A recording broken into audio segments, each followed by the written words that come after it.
content on this platform may not align with the views of a certain party or organization. It's important to note that the views and opinions expressed on a platform are often those of the individual contributors and not necessarily reflective of the organization. In this case, Caribbean American news media may not be held responsible for the content posted by its contributors. It's important for individuals to critically evaluate the information they encounter and consider multiple sources before forming their own opinions. If you have specific concerns about the content on the platform, it may be helpful to address them directly with CAM. The content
American community.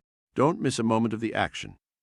Stay tuned to Caribbean American News Media Show for an immersive viewing experience like no other. Hashtag Caribbean American News, hashtag show, hashtag cultural celebration.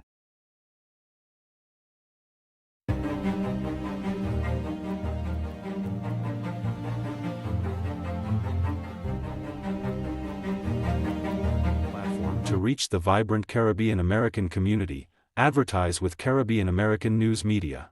Our engaging platform connects you directly with a diverse audience interested in your products and services. Whether you're looking to promote your business, event, or services, our platform offers the ideal opportunity to showcase your brand to a receptive and engaged audience. Contact us now to learn more about our advertising options and start reaching your target market today. Hashtag Caribbean American, hashtag advertising success, hashtag connect with your audience. Discover the perfect platform. Greetings to all. Welcome to Caribbean American News Media. We are live on the air. Greetings. Good evening to all our beloved family here on Caribbean American News Media. It is 8:13 p.m. and we're happy to be here with you on a beautiful evening. Folks, how was your day? How was your day?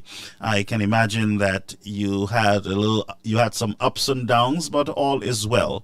We want to welcome our viewers over there on GVD TV. That is channel 115. We thank you so much for joining us on the television there in St. Lucia, and we want to let you know if you have ads or you would want to do your funeral services, you can always reach out to GVD TV there in St. Lucia. To our YouTube viewers, welcome to you, and also those who are viewing us through our platform on Facebook, we welcome you to this another broadcast. Folks, we want you to share. It is very important that you share the live and tag a friend, share the live, tag a friend, tag a hack, let them know that we are live on the air once again. And so thank you so much for being a kind supporter of Caribbean American News platform. This time we go over to a break, and then we will be right back. At Palette Pleasure, located Ogier Vieux Fort, we take pride in our ability to cater to a wide range of events and occasions, whether it's a joyous celebration like a birthday, anniversary, wedding, or graduation, or a more somber gathering such as a funeral or first communion. We are dedicated to providing exquisite culinary offerings to suit each unique event. Our diverse menu includes offerings such as funeral treat boxes and treat boxes for all other occasions, ensuring that we can provide comfort and support during difficult times, as well as enhance the festivities during happier moments. In addition, we offer prepackaged meals designed for all occasions, ensuring that the food at your event is not only delicious but also convenient. Call us today at 758-733-3365 for your finger-licking and palatable foods. All right, there you go with your beautiful menu. You can always call and patronize and use the services there. All right, so again, we want to welcome you back to Caribbean American News media platform. Folks, there's a lot happening. We have some breaking developments out of U.S. courts, and we will bring that to you at about 8:30. At 8:30, we will be connecting with our sources there in the U.S., and we're going to be bringing to you some live updates from the CIP court case that is against Galaxy over there in St. Kitts and Nevis, and we also know that the CIP in St. Lucia is also involved in that lawsuit there with Mr. Martinez. But tonight we have some breaking news out of the U.S. courts, and we will be connecting at 8:30 over there in Miami. All right. But until we do that, folks, I just want to again greet you and welcome you. Now, last night we had the scandal or the situation with Dr. Ubaltus. It was, I believe, a long discussion. It looks like it was our longest show.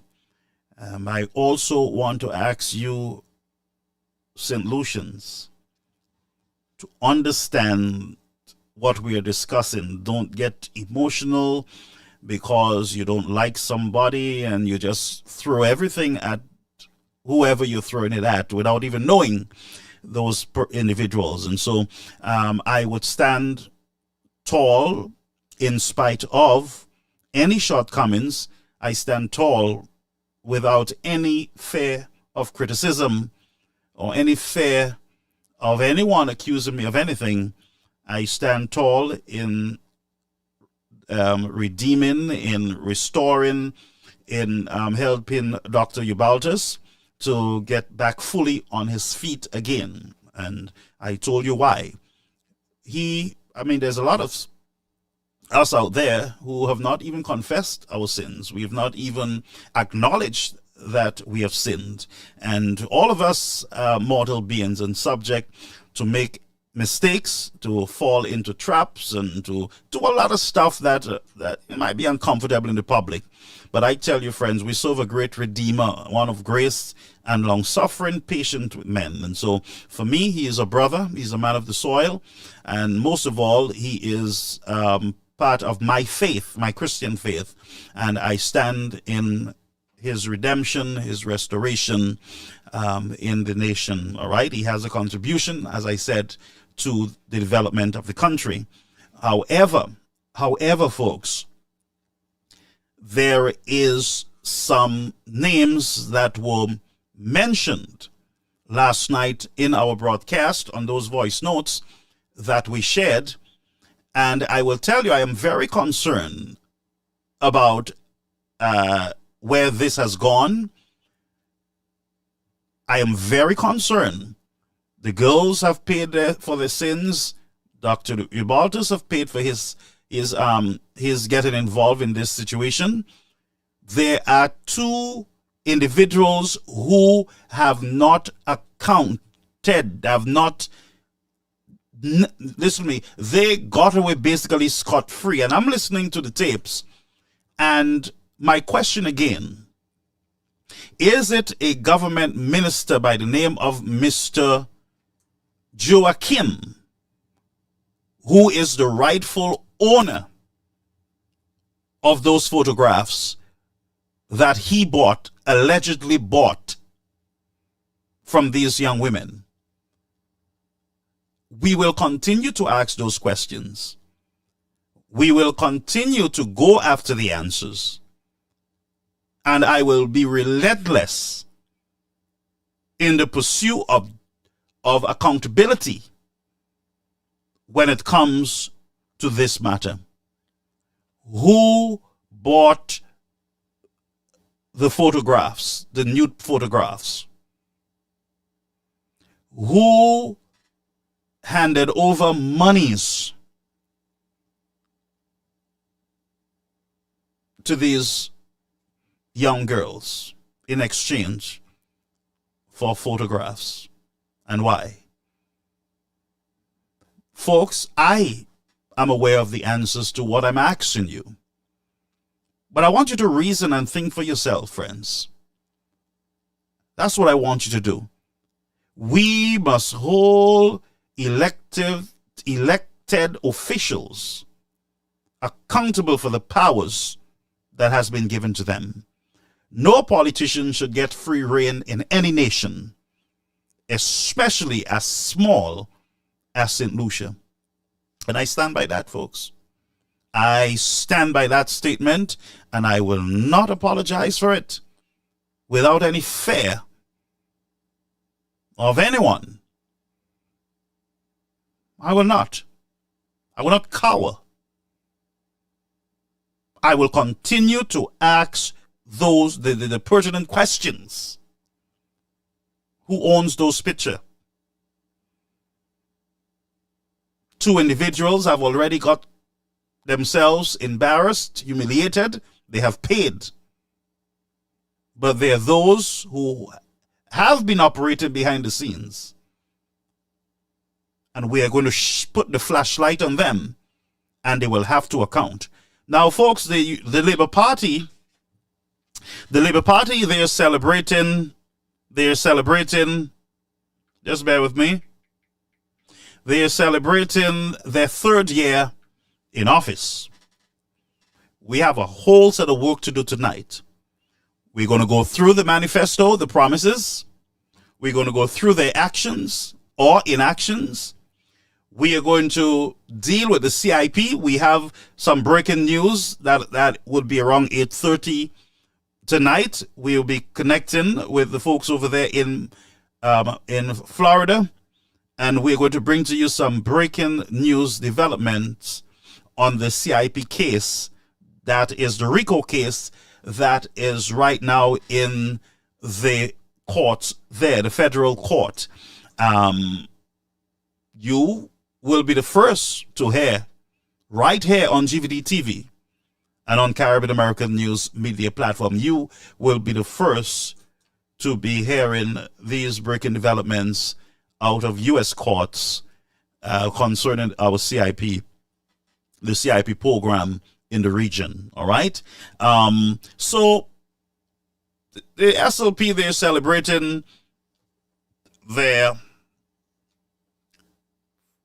third year in office.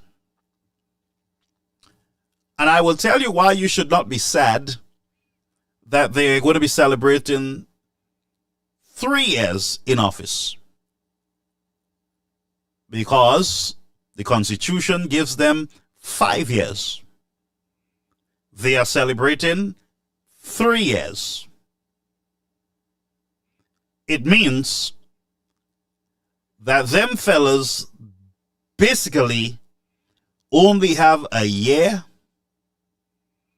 and some months to go. And then they're going to come back to you, the people. And this time there will be no cursing out and embarrassing the citizens and not answering questions and hiding stuff. This is going to be a time of reckoning.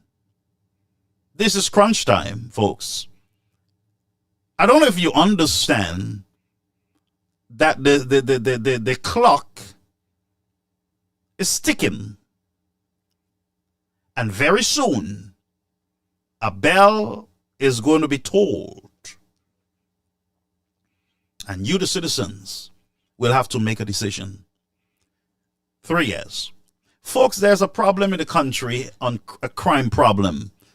There's a crime problem in the country.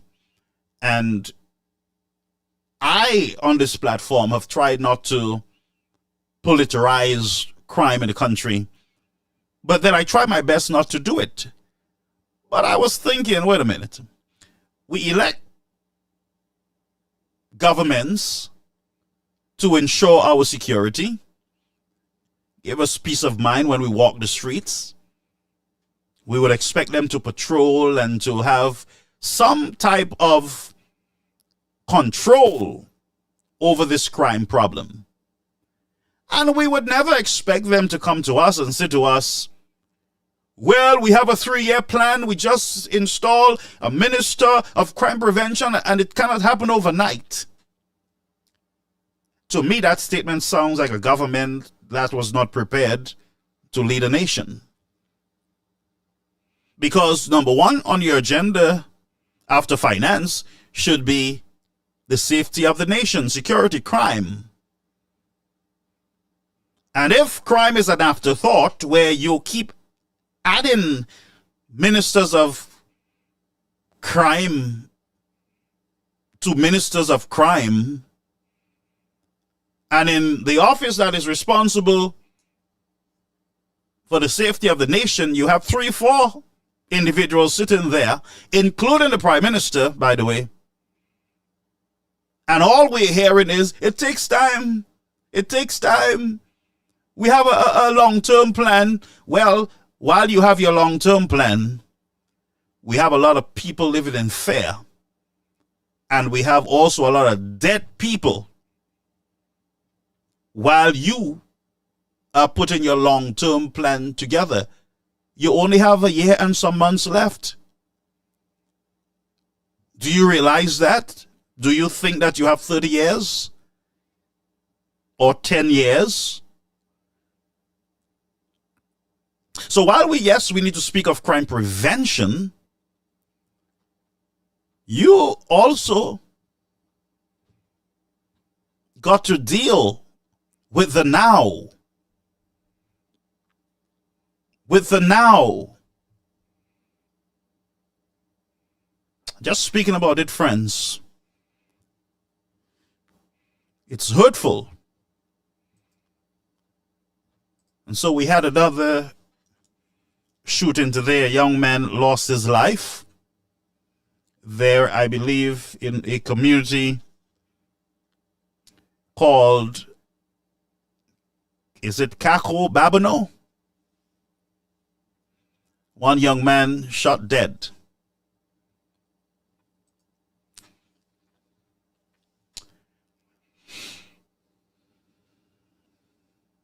One man shot dead.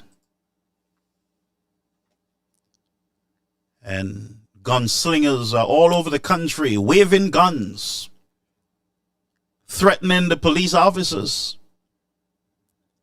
And the police officers put out bulletins and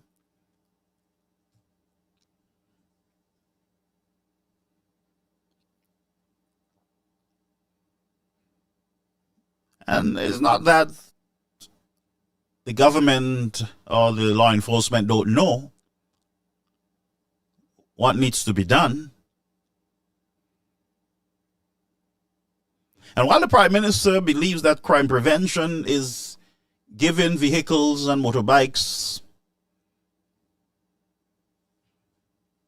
and telling you that his father was a police, and what appears to be a hands-off approach. I'm not a police. I don't get involved in the day-to-day operation of the police. Basically, you are the chief police as far as I'm concerned.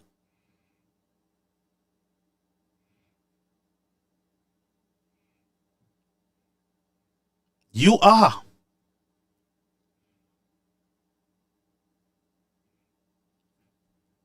And so condolences to the families who are mourning.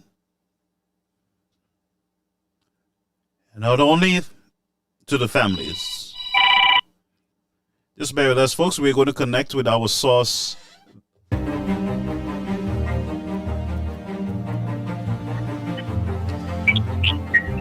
heard this. Caribbean American News Media Platform. Mr. Martinez is on the line, folks, from MSR, and he has some breaking news developments to share with us. Mr. Martinez, thank you so much for calling into the show tonight. Well, you're welcome, Pastor Garfield. I know we were supposed to have an interview a couple of months ago, so I thought that I'd give you a scoop tonight. Thank you so much, and I really appreciate that, and we are monitoring this situation very closely. Mr. Martinez, I know that some time ago the court had removed or had canceled the authorization that they have given to you and your team for discovery to get information from the banks. And I know that you did not really bother yourself much about it. You did say, look, we're going to submit something back to the courts. And it's a process, and we're going to wait for that process. And now I want you to explain to us what took place today in our U.S. courts.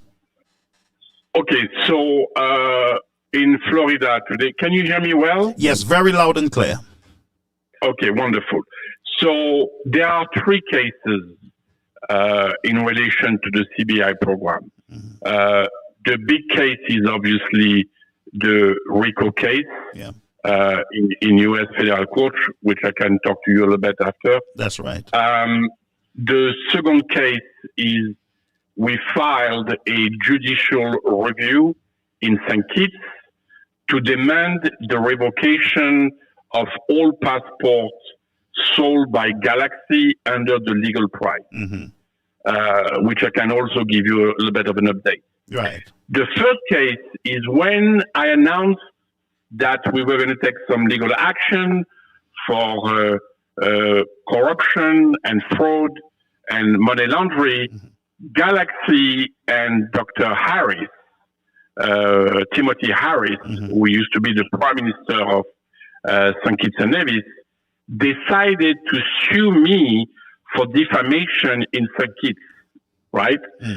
And that's a mistake they've made because obviously their U.S. lawyer didn't tell them that he would expose them for me to file what we call a Section 1782 in the U.S., which we did earlier in the year. And we got a court order given to us, giving us the right to subpoena U.S. bank to access their bank transaction. Because the one thing that nobody has realized in that whole CBI enterprise, each of those CBI countries do their own thing in their country, thinking that they're going to get away with murder. But they forget that they're selling those citizenship with US dollar, and that the bank, the local bank, is using corresponding bank in America. So every dollar that comes for the CBI comes through US bank, and it leaves a trace. So initially, we got a court order to subpoena the banks, and we started to subpoena the banks. Right. And we got some transaction already, which obviously comforted our case. And then Harris and Galaxy went to court in the U.S. And they did what's called quash the order, which means that they stopped us to subpoena the banks. Right. Because obviously, when you access all the bank transactions, well, then there is no hiding. Right. Because politicians can say what they want, but when you have each bank transaction, then there is no lying. There is no hiding about that, right? It's black and white. That's right.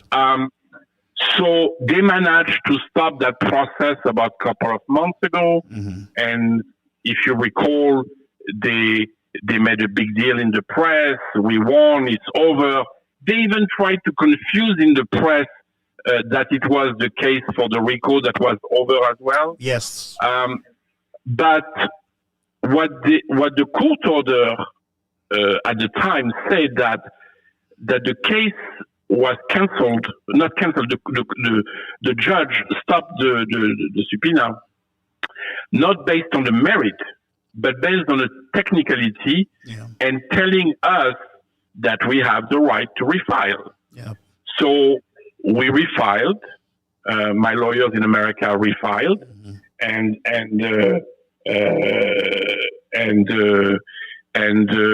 Galaxy and Harris, American lawyer, opposed to that filing. And today in Florida, the judge issue in favor of our motion, which means that very shortly my lawyers are going to be preparing subpoena to Bank of America and all the U.S., JP Morgan and Wells Fargo, so we can access. But these are major, right? But these are major banks, and we saw Dominica having a problem already with Bank of America and some of these banks. Of course, but the problem that this politician and heads of CBI have completely misunderstood is that they sell citizenship of their country, but they're part of a global world. That's right. That's right. Where the money comes from U.S. bank. Yeah. So if you're going to commit a fraud and you're going to sell the citizenship for less than the legal price, well, it's going to show in the bank transaction going through the corresponding bank in America. That's right. So I can't comment on the situation in Dominica, but I do know, based on what the Prime Minister has said, is that they cannot receive any more CBI money from Bank of America because Bank of America is rejecting that money. So they cannot get the government fee and they cannot pay the contractors. But, it's years of abuse of the system that now is catching up. So it's a big victory for us today. It's gonna allow us to track and hunt every dollar and see which politician benefited from that money and how much those citizenship were sold. So it's a big victory, and we're very happy with the decision of Judge Reinhardt in West Palm Beach. Right, and I did have a read at his first decision on the reversal of that order, and as you rightfully said, there are a lot of folks misunderstood and was spreading propaganda that the case was thrown out. And this is a big victory for you, because right now you're going to be having the hard evidence, not from a politician, not from a government system agency, but directly from the bank itself. Well, we already had the bank transaction of two banks, but the big one is Bank of America. Yeah. Bank of America is where most of the, I would say 95% of the bank transaction Wow. of the CBI industry goes through Bank of America. So now we're going to be able to go to every single CBI transaction.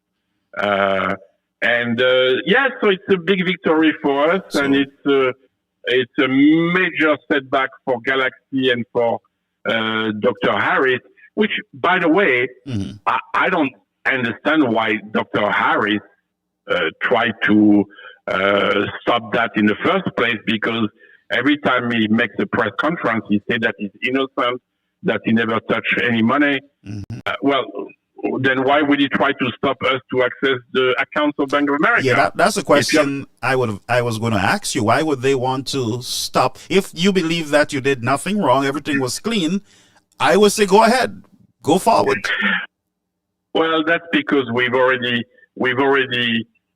have received bank transactions from other banks, and listen, they were worried because they know what we have, but now they know that we have the right to subpoena and get the transaction from Bank of America. So that's gonna it's a massive defeat for them, and it's a huge victory for the truth. Because at the end of the day, the people need to know what happened to that money, and what politicians had their hands in that money, benefited from that money. How much were the CBI passports were sold for, really? And so that's the update on the defamation case, which I think, I mean, if you want what it means, no more secrets. No more secrets. No more secrets. People can say what they want in their press statement and all that. Bank statements do not lie. Yeah. It's as simple as that. Yeah. So that's the update, the big breaking news on the defamation case. Go ahead. On the judicial lawsuit that we filed in St. Kitts to demand the cancellation of all passports sold by Galaxy. Yeah.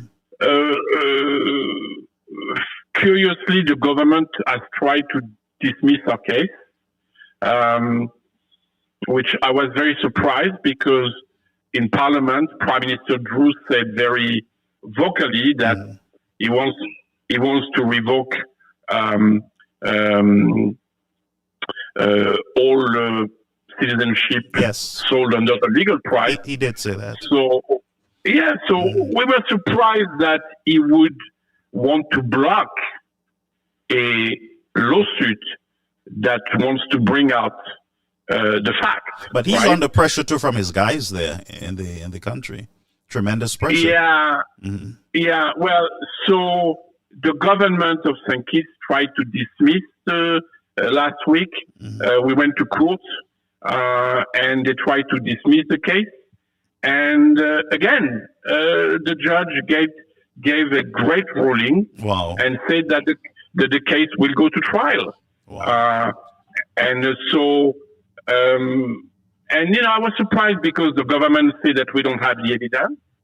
And we filed this week the 200 contracts that we have in our possession already, with the invoice showing that from that jail project, we already are in possession of 200 contracts. Wow.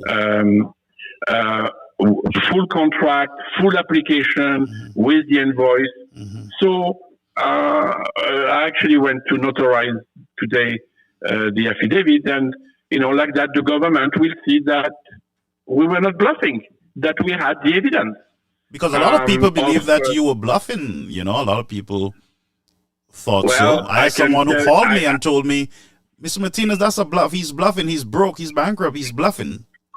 Well, I can tell you that the court in St. Kitts has already received some of the contract, and they will receive within the next couple of days.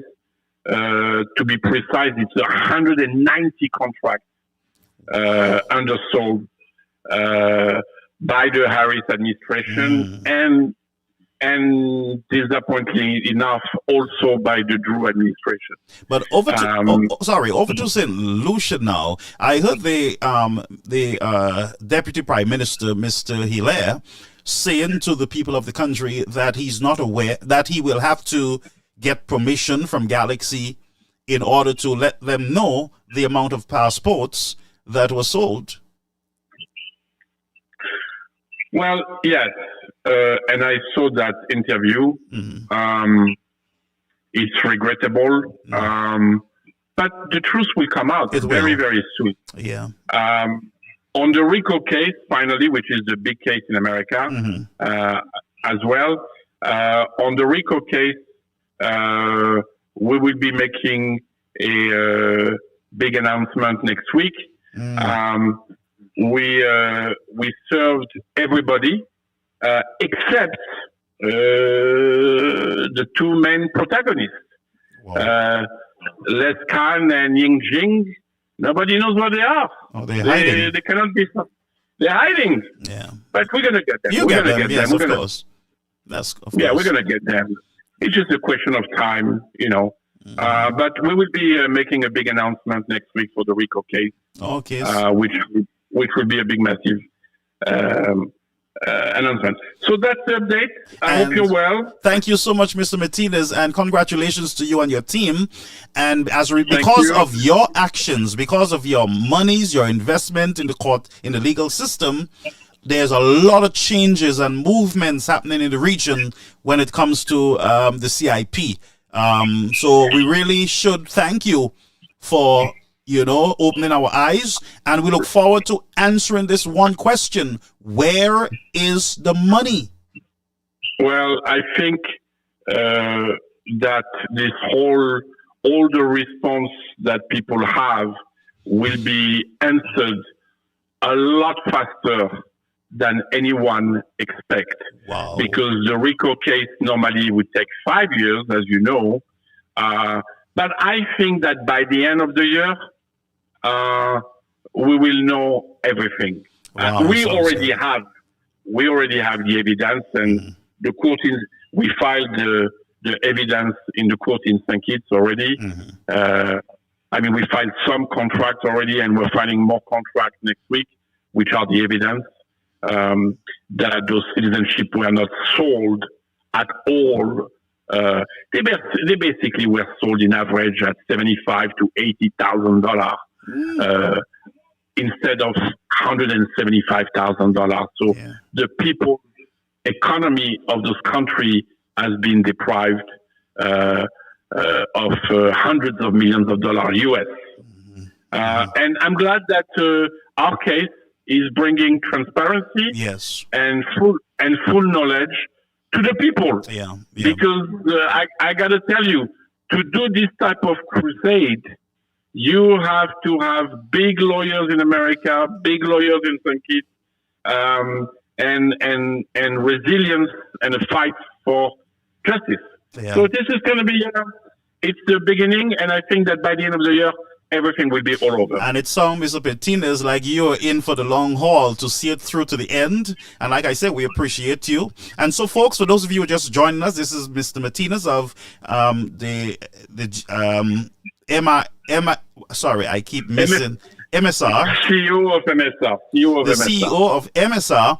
And he has just given us some breaking news from the courts there, the federal court, where the court sided with him and his team, giving them powers, permission to go into the banks and to get those documents that are needed to move forward. And so this is major breaking news for this case. To be correct, it's to subpoena Bank of America, JP Morgan, and Wells Fargo to obtain all the bank transaction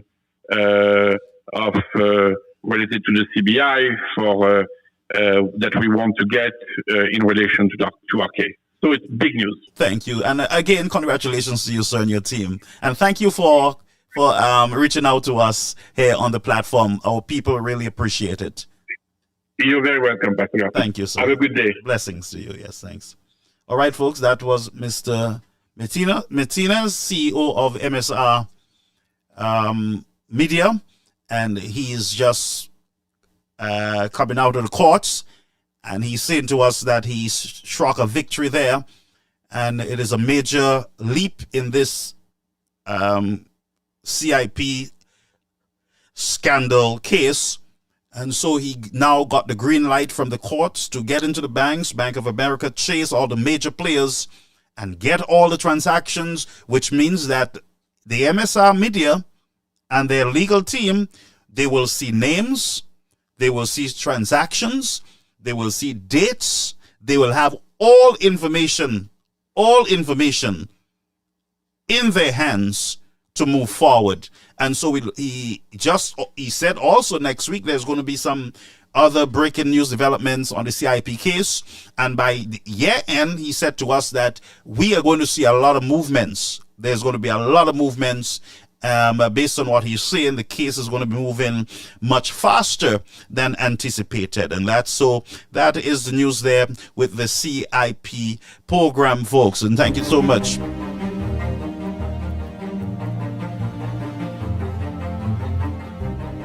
Let's take a break. We have some more news development on the CIP program, but this time we will take a commercial break, and I believe we will be right back. So for those of you who are just joining us, we will repeat this news development later down in the program, but we are going to be sharing with you some other stuff that we came across. There is a company that we will be talking about, and that is Jewel Luxury World Global Freedom. And this company is located in Lagos in Nigeria. So we're going to go for this break, and then, folks, we are going down into the buyo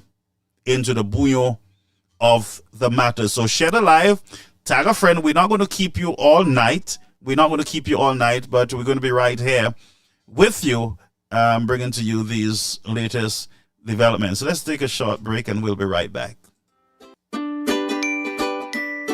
At Palette Pleasure, located Ogier Vieux 4, we take pride in our ability to cater to a wide range of events and occasions, whether it's a joyous celebration like a birthday, anniversary, wedding, or graduation, or a more somber gathering such as a funeral or first communion.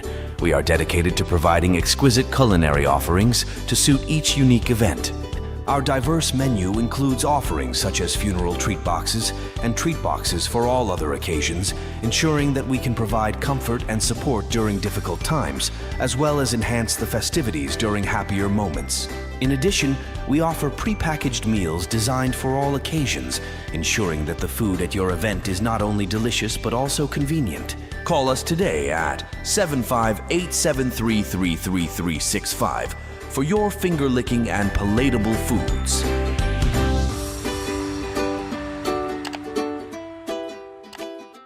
All right, and we are back with the program, folks. I have there's a lot that's hitting me tonight while I am on the air. We have some more voice notes. We got to go through them concerning the 2017 scandal with Mr. Dr. Ubaltis. Those are just coming into our news desk. Those are hot off the press. We also have documents coming in from the U.S. courts to support the Mr. Martinez news that was just broken earlier in this segment. So just bear with us, folks. So what I will do, I will go through the court decision and I will share it with you, the citizens of the country, people who are viewing. We will share it with you here at Caribbean American News Platform. And when we get off the air, we will be putting out some breaking news bulletin concerning the CIP case there in St. Kitts and in the U.S. courts. All right, but folks, you're on to Caribbean American News Media Platform. This is where it goes, and that's why I always say to use the news that you report. This is a platform that is respectful. It is a very beautiful platform that you and your children and everyone can come sit down and view. And so we are very proud of what we have built here at Caribbean American News. We built this together, and also we want to thank the GVD TV for coming on board and having us live in where you, the citizens, can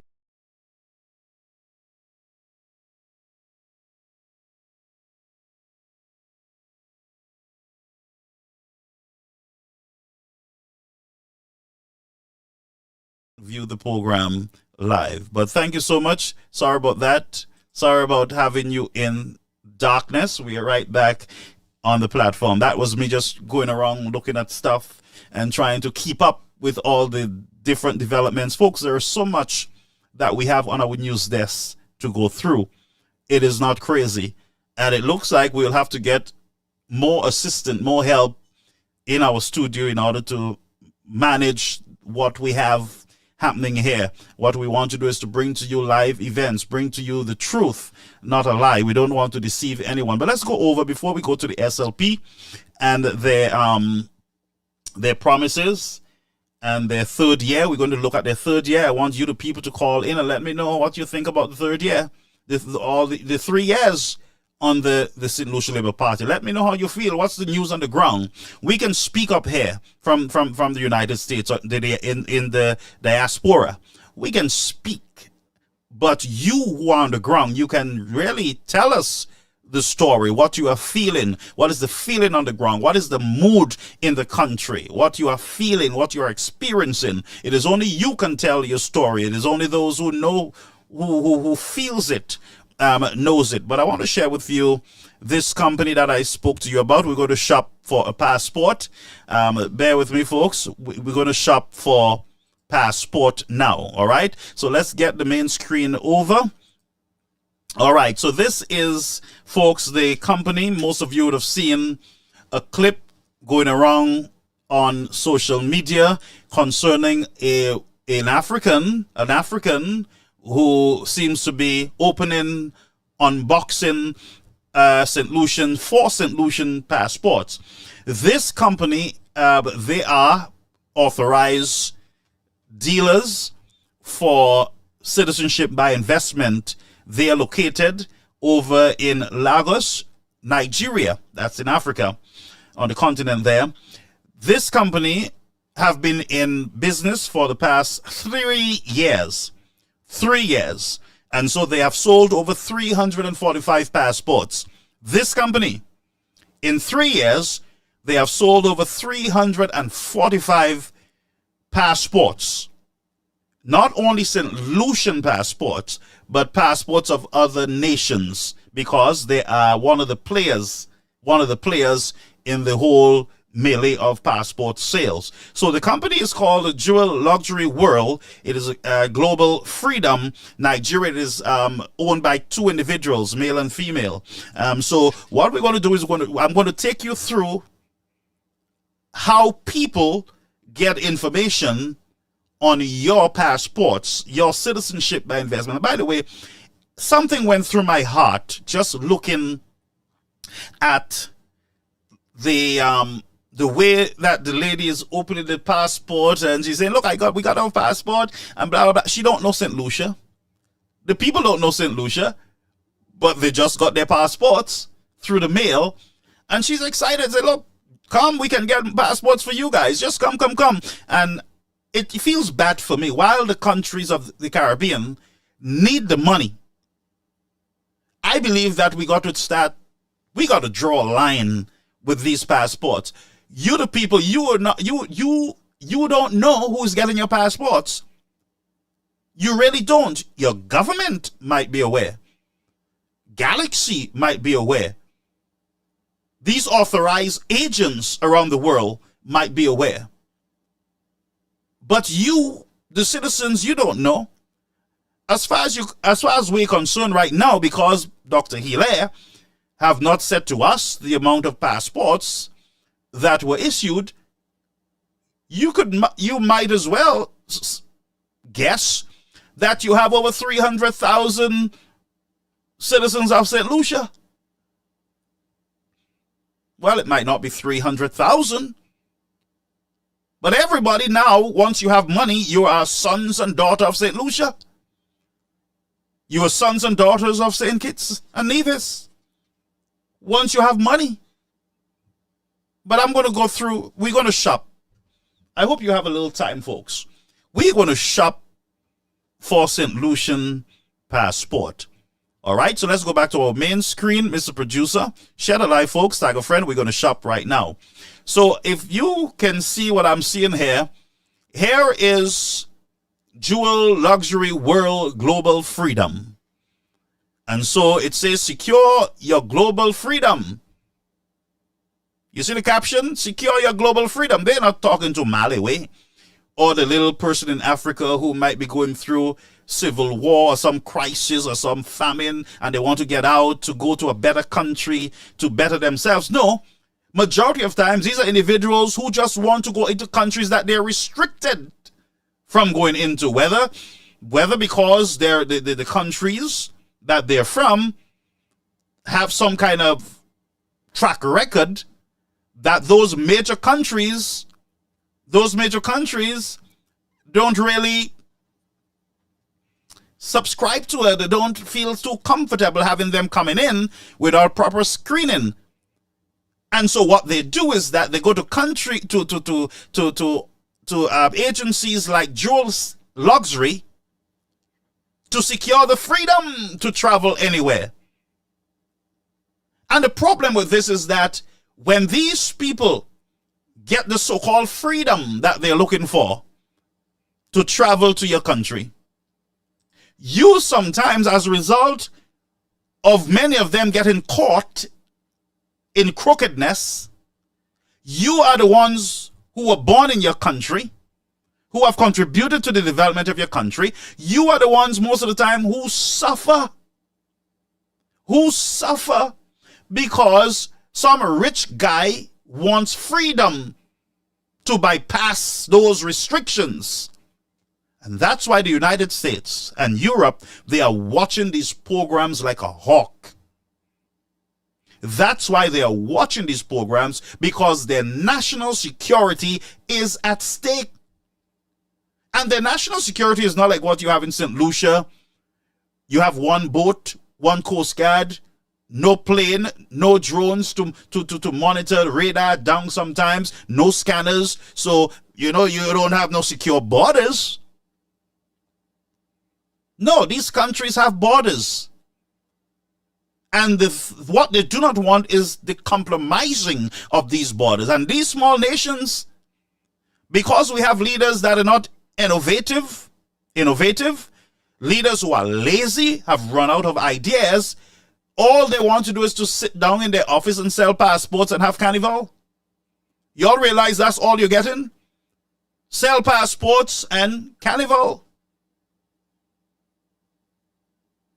No real factories and production plants in the country. Nobody's going out to look and say, look, we have space. Come into View Fort. We have the space for you, man. You're an international company. You make bras, you make clothing, you make pots and pans. Come into our country. Come into our country and set up your factories. Or locals, government in the countries of the Caribbean, looking at your resources and see what you can produce. What you can produce that is on demand out there. But because there's a bunch of lazy elderlies who have mentally retired years ago because they have already secured all their retirement funds in government. Some of them have 2 and 3 houses, 2 and 3 cars. They have mentally retired. Government for them is just a luxury. Free travel, free food, power, security, police walking behind them like bad Johns. And they enjoy the spoil. But they've gone out of ideas. And some of you, by the way, voters have run out of ideas too, because you're just like them. You have no ideas for yourself. So you just put any scam or any one of them that come and bamboozle your Seville, and they give you $5 and a piece of chicken and rum, then, oh, that's progress, that's development for you. And your whole country goes to hell in a handbasket. I declare to you tonight that your politicians have no ideas for the development of your country. Is Bam Bam breasts, CIP, wine dong tong, fet, rum, that's the development plan for your country? And you're comfortable with that, and you coming to tell me, come on, let's celebrate, let's walk. 3 years of 3 years. Hi, Mosheri, how are you? One of these says, I want to interview you, my girl. No development plan, and you run behind them. 3 years, my government. Look at my beautiful government. What have they done for you lately? What have they done for you lately? You have broken infrastructure. They have turned to all the artists from the outside, and they like those from Jamaica and those from over there, but their own people have to run for cover. There is this guy, what's his name? Natty Conqueror, begging for a little show, begging for a little involvement. They have bypassed you, the people, because they have run out of ideas. We need young people in our politics that can rise up, stand up, take reign from these retirees. We're not operating a senior citizen shelter or center in our government. Send them on retirement. Government is not no senior citizen center. And that's why they had to say, Biden, you got to cool out. You got to relax. There's a younger person who have the strength and the energy. You're a good guy. We love you. But let this young person go in. She younger. She have the energy. But you don't do that in your country. Anyway, let's go shop for passports. Let's go and shop for passports and solutions. I want to hear from you all tonight. I'm not playing with you all tonight, because you guys sit down in your country, you drink your rum, you wine down low, and you do all your nastiness, you gossip, you do all kind of nastiness in your country. Evil, magie-noir, threats, violence, all kind of nonsense. But when it comes to speaking up, you're quick to spread gossip. You hear what Garfield said last night? You didn't hear what he said? He tried to cut Richard. He tried to say Richard was not involved. Do you hear what he's saying? But nobody will call you a bunch of gossipers. But when it comes to calling to deal with the issues that are affecting them, they can't talk.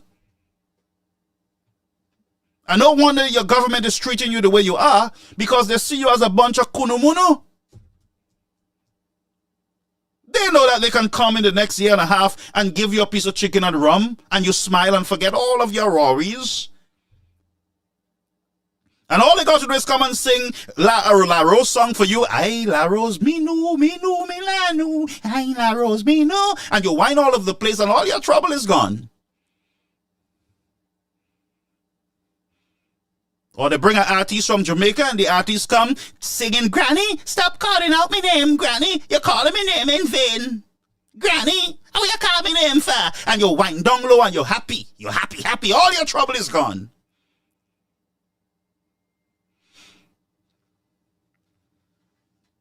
Okay, let's go shop.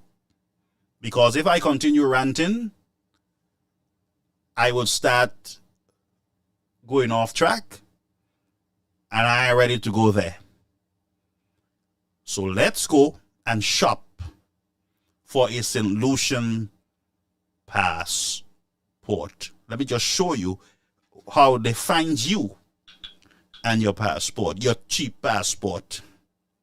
Well, memorize me. Don't come for me. Don't come for me. Let's go. So, Jewel Luxury, we're going to shop. Did I put on the thing? No. Thing's still on me, man. We ain't shopping yet. Let's go shop. Grab your bag. By the way, half of you can't buy your own passport. You can't even go to by the way, listen, you St. Lucians, you know. You St. Lucians. They have you in the sun, stand up in a long line to get your passport and put you through hell. You, the local people, putting you first, they put you out in the streets to line up and walk up a high step. Whether you have arthritis or not, you have to walk up the step. But these people overseas sit in a call office and get their passport delivered in grand style, well sealed, but they can't deliver your passport for you in your country. They can't say to the older folks, stay in your house, man, send the application and we will send it to your house for you. You're in St. Lucia right here with us. It's easier for the foreigner to get a passport than for you. And if you get it, you have to stand up in the hot sun and then they tell you all kind of stories. And you're not outraged about it? Anyway, let's shop for no passport then, wise me. Oh, man. Anyway, let's go, my good people, secure your freedom. So let's go to citizenship program. Let's go to Caribbean. Let's go to St. Lucia. Folks, you see how we shopping? Yeah, man, let's shop. So we go to St. Lucia. Good. Beautiful picture of St. Lucia pop up. Let's read about St. Lucia. It says here about St. Lucia. St. Lucia is an independent Commonwealth state, having gained independence from the UK on the 22nd of February 1979. The island has been a melting pot of various cultures, and with the Carib culture also mixed with African, English, French, and Dutch, making St. Lucia culture unique to those who visit. We shopping more, man. St. Lucia has the newest marketing, you know, you got fair leisure. St. Lucia has the newest citizenship by investment program in the Caribbean. It launched in 2016.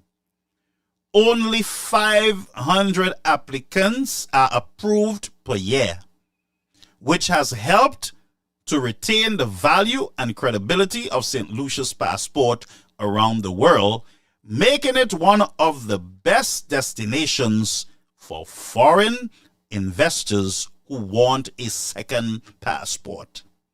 St. Lucia passport holders have access to travel, visa-free travel to 145 countries, including the European, blah, blah, blah, and they name all the other places where you have visa-free travel. You see what they want? Visa-free travel.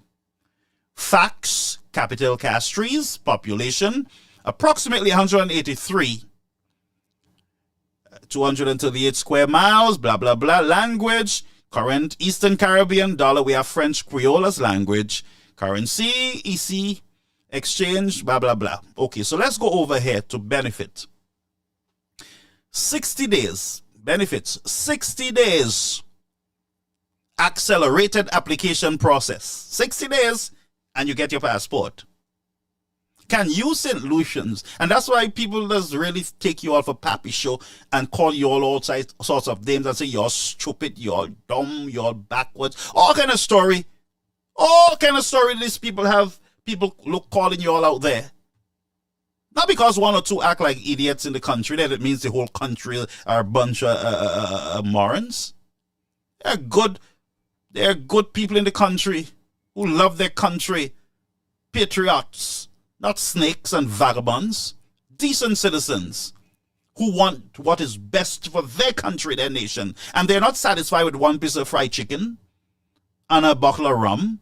They desire more than that. They desire health care. They desire proper roads. They desire proper hospital. They desire a lot of proper things. But there are some really who are just hit and run. Ad hoc. So benefits, 60 days accelerated application process. 60 days, they get their passports. Visa-free to 154 countries, territories. Citizenship can be passed, listen to this one. Citizenship can be passed to future generations. You hear this? By the time some of us dead in the country, you will have over 1 million people as citizens of your country. I'm just saying the way this thing is going. So citizenships can be passed on to future generation. This is how this company is promoting your passports, your citizenship. So they're saying, don't worry, man. Listen, once you get citizenship, you can pass it on to your future generations and generations upon generations once you get that document in your hand. How you feel about that, Lucians? Lucians Diddy. You all right there? Let's get to work, folks. Add-on spouse, dependent children under 25, and dependent parents above 65. So you can add on your spouse, dependent children under 25, and parents above 65. Bring them on too. Throw them on the application. Bring them on. Bring them on, man. St. Lucia giving their passports away. Come, bring it.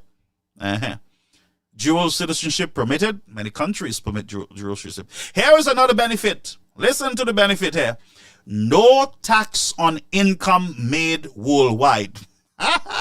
Hold a minute, let's go over. Come, bring that thing to me. Bring the camera. Can you all see me? Where you all at? Where? Oh no. Okay, good. St. Lucians. St. Lucians. It says no tax on income made worldwide. It sounds to me like a tax haven. Oh, you can get away. Just use your St. Lucian passport and come on down to Macedonia. Come on down. We having a party. Come down.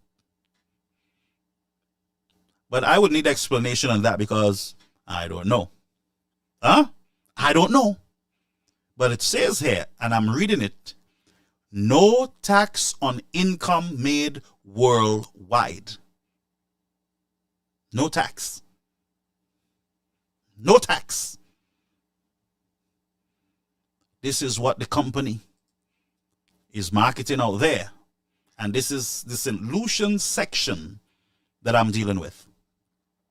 By the way, this is the same company that you saw the lady unboxing the passport from. This is the same company that she is, I believe, the assistant CEO or some big who wait there in this company. This is the same company, folks. No required stay. Right here. You don't have to stay in the country. There's no requirement of stay. You don't have to spend a day. You don't have to spend a month. You don't have to spend a minute. You can just get your passport and you can contribute a dime after to the country. Investment options. Here's where we are having some problems. Option 1, donation to the National Economic Fund. Single applicants, US $240,000. What figures did your government say that they are charging for citizenship in St. Lucia? Is it 200,000 they told us? They did tell us 200,000? Somebody talk to me. This company is saying 240,000 for the investment option. Applicant plus spouse, US $350,000. Applicant plus spouse plus 2 children, that is US $370,000 US dollars. Each additional qualifying dependent of any age, US $25,000. Option 2, the real estate option. Here's where we have the issue with that's where you have the Galaxy story, and I think this is a new option. It was not on the I think it's really new. It is something that the United Workers Party, I don't believe that they knew about such an option. I think they found out when this SLP came into power, but I will need to get some clarification on that from maybe the opposition leader or one of those opposition members. So the option 2 is the real estate option. Minimum investment of US $300,000 in an approved government real estate project. So you would have heard they said to you folks that there is the hotels, and Galaxy supposed to be building some hotels and doing whatever it is, and they give them some files which represent passports, and they and we will they're supposed to be putting down some money, blah blah blah. But we know there are some changes there. Again, we will get clarification on that. So 300,000 qualification. The main applicant and dependent must have a clean personal background with no criminal record and not be under any criminal investigations other than in respect of a minor offense. So minor offense, it's okay. A person that is deemed a potential security risk or who is or has been involved in any activity that is likely to bring dispute to St. Lucia shall not be approved for citizenship. All right? It's either start your journey, so they say, press this and then you get to the option there. But let me bring the camera back to me. I think it's time for us to stop this shopping thing and let's talk to each other for a while. Let's just talk. Let's talk. You know what? I think we should, at this point,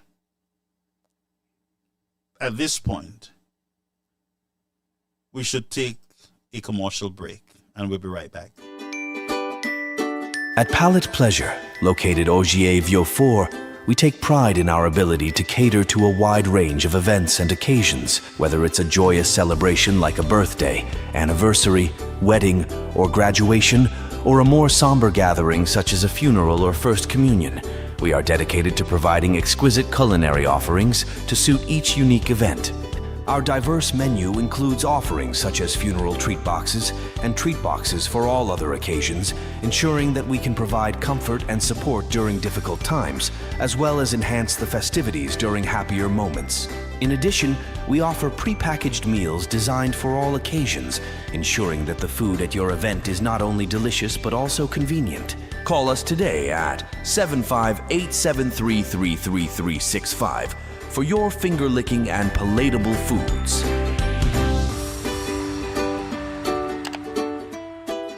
Okay, folks, we are back, and let's go back into the bouillon of our discussion. So you see all the requirements, and one of the catch there is, and a lot of big bourgeois would want to get away from tax. They like tax haven. They like to evade taxes, and so they throw that little sale pitch there. You don't have to be bothered with income tax worldwide. You can just come down and get your Lucian passport, and you can go to Canada. You can go to Martinique. You can go to England. You can go all these places. It's not a problem. Yes, man, come over, get those passports quickly. And the price, we will need clarification. I saw one for $240. And the last time I heard, it was about 200,000. It was 100,000, and I'm not sure if this price is reflecting new prices. I really don't, because I'm confused with the prices. One time you hear one thing, another time it's another thing. So there's no real clarity as far as I'm concerned. So I don't know. It was 100,000. Now I'm hearing it's $240,000. So we got to get clarity there on that. So folks, you would have heard of Chinese and different individuals getting caught, bad actors getting caught with passports. Did you hear that? Of companies, of individuals, bad actors being arrested with passports from St. Kitts and Nevis.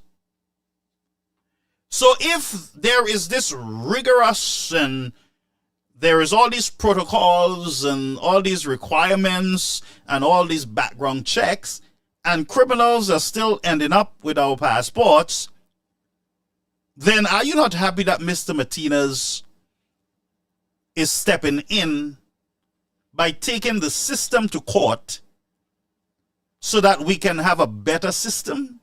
You saw when Mr. Martinez came out that the Philip J. pair ran overseas and signed the documents. The same document they said they couldn't sign, they went over and they did sign it, ain't it? Did you hear all the promises from government around the Caribbean? We will do this, we will do that, and we will revoke, and all the kind of, and all, because he's moving. If there were no movements in the courts, business as usual. Business as usual. I would say to you that your citizenship and your passports, that's your patrimony.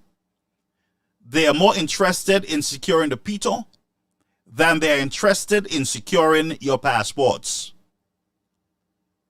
But based on what Ms. Martinez is saying to us, guess what? He have the information. The courts of the United States gave him today the authority, the green light, to go into the banks and walk out with these documents. And we saw what Bank of America is doing to Dominica. They are not processing their CIP money. Bank of America smell the rat and they're saying, we don't want nothing to do with your money. It's just like when you have a drug, somebody selling a drug, man, and the bank saying, no, thank you. We don't want your money. That is exactly what Bank of America is doing. They're saying, we have problems. We do not want any problems with U.S. authorities, State departments, or anybody else. We do not want any problems. So please and thank you. Take your business somewhere else. And I'll tell you, for St. Lucia, you have problems already in your country with correspondent banks. You don't know that? You didn't know that all those retirees from the United States, England, and Canada who went back to St. Lucia, the amount of hell that they go through to get their little pension money coming out from America, do you know the amount of hell and high waters they go through at the Bank of St. Lucia? They got to hold the people money for a week, hold the money for 2 weeks and 3 weeks, and all sorts of suspicion. The corresponding banks chase. They are saying to Bank of St. Lucia, we gave you the people money already. Why are you holding up the people's money? Why are you holding up the retirees' money? We processed the money. The check is cleared on our end. We did all due diligence from our end as a U.S. bank. Give the citizens their monies. But nobody speaks on behalf of those retirees in St. Lucia and other nations who are going through hell at the banks. And you just wait until Bank of America and Chase decide that, look, this thing is too hot for us. We done. Bank of America is already having issues here in the United States. Them fellows can say to you, hold your business. We don't want to have any connection with your local banks. We don't want to have anything to do with anything. Goodbye. Do you know who suffers? Your local citizens in the country. And I don't know why the Labour Party people are not understanding that this is not about Flabo and about me and about Chastney and Martinez. It is about those very same people that you consider to be, that you're putting first. It is about them. Mr. Healy said he would come and tell the people, get permission to tell us the amount of passports. Up to now, Carnival pass and gone. Cora come and go. Up to now, no answer. None. St. Lucians, I have a lot of stuff for me to go through and read and everything, but we'll take some calls. But let's look at the Labour parties. And by the way, I still want to know if Mr. Joachim Henry was the one who was named in that video with those young ladies.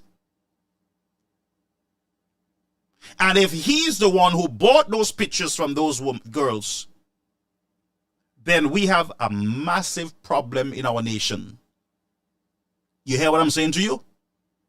Once we can finger him or finger Richard or any other minister of government who were involved in this matter, and if we find out that the Labour Party had anything to do with it, I will say to them, enjoy your 3 years. Because we will be relentless in the pursuit of justice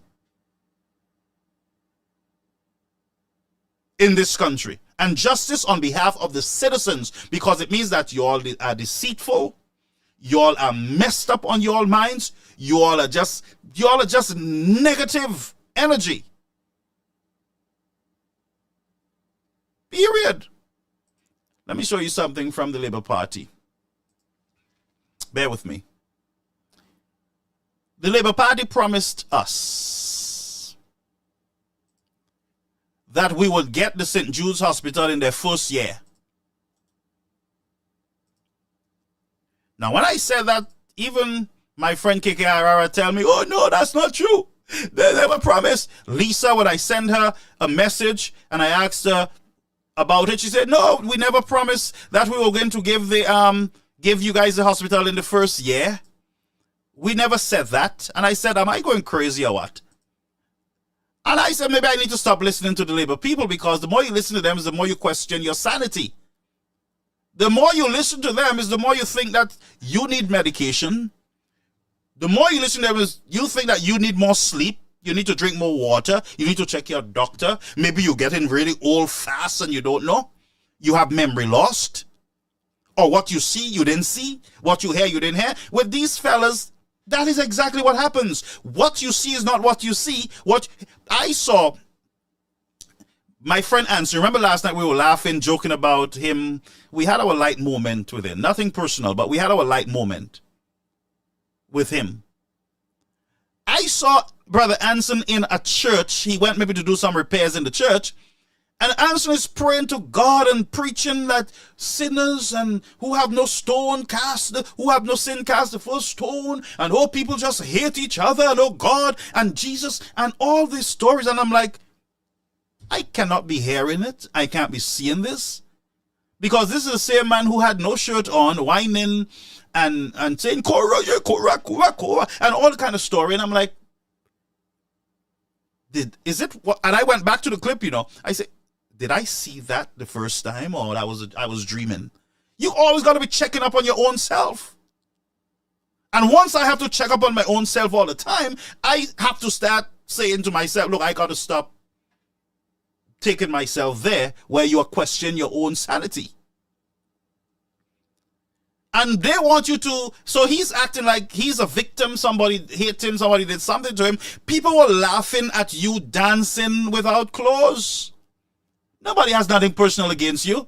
You put on a show and we were the audience, and the audience have to respond when you give them a show. If it's a clown show, the audience will laugh if it's a comedy show. If it's church, the audience will say amen and they will clap. If it's politics, or like the Labour politics, the people say, I wish. Huh? You understand what I'm saying? People respond to what you give them. So for you to think that nobody set you up to take off your clothes and put on your red drawers and have all your breasts out. Well, not breasts. You have all yourself out. Nobody did you that. People are just responding to your entertainment. Brother. Anyway, I know you better than that. You can deal with that. But let's go on. So they want you to believe that you didn't see what you saw, what you touch, what you smell. That's not what really is happening to you. Like they tell you, Shasta is a crook. Crash is a crook. Fresh Start is a volley company, is Guy Joseph's company. They stop it. They didn't tell you nothing that it was reinstated, and they did not tell you that they got to pay even more. They have to pay even more to get the same project done that would have cost $9 and some cents. Now they got to pay $16 plus. But they sneak it back. They come into you and say, well, we start back the housing thing from that started on the UWP. They don't want to mention it. But during elections, they're going to tell you, we did the Tavern project. Fresh Start is a beautiful company, and they did all these beautiful housing projects for us, and this is one of our accomplishments. We promise and we deliver. And you sit there like,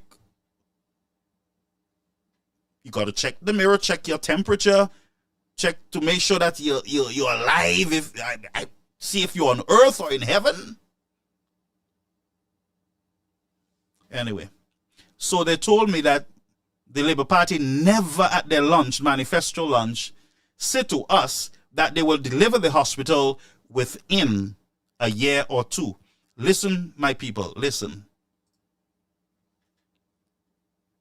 Play the tape. Promised so much and delivered so little. We cannot allow our economic and social situation to worsen. Therefore, we'll have to support our 3 priority areas with other urgent initiatives, most notably in health. In pursuit of a truly functional national healthcare system, we will complete and commission St. Jude Hospital within 1 year, as well as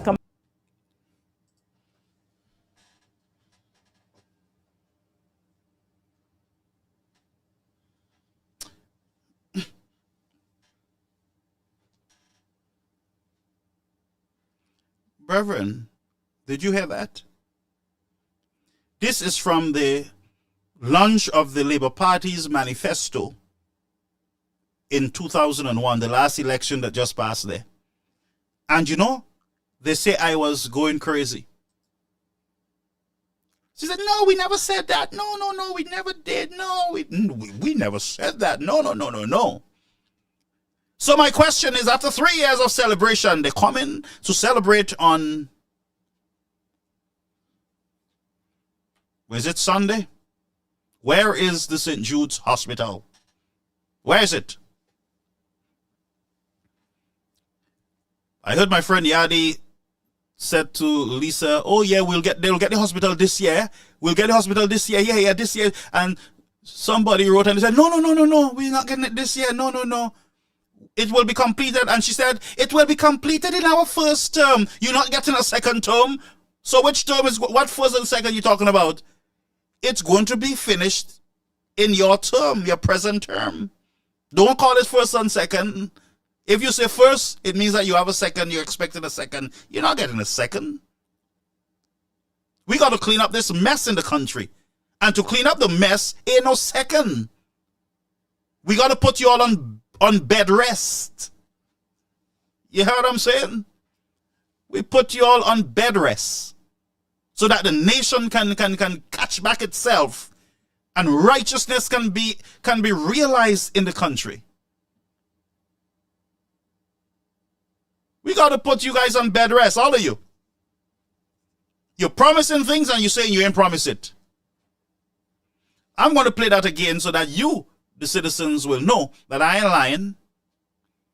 And this is not no AI. This is Granny out of Soufrière. administration promised so much and delivered so little. We cannot allow our economic and social situation to worsen. Therefore, we'll have to support our 3 priority areas with other urgent initiatives, most notably in health. In pursuit of a truly functional national healthcare system, we will complete and commission St. Jude Hospital within 1 year, as well as complete the Dennery Polyclinic and the Larry Seuss Health Center. Isam St. Jude's Kabatio.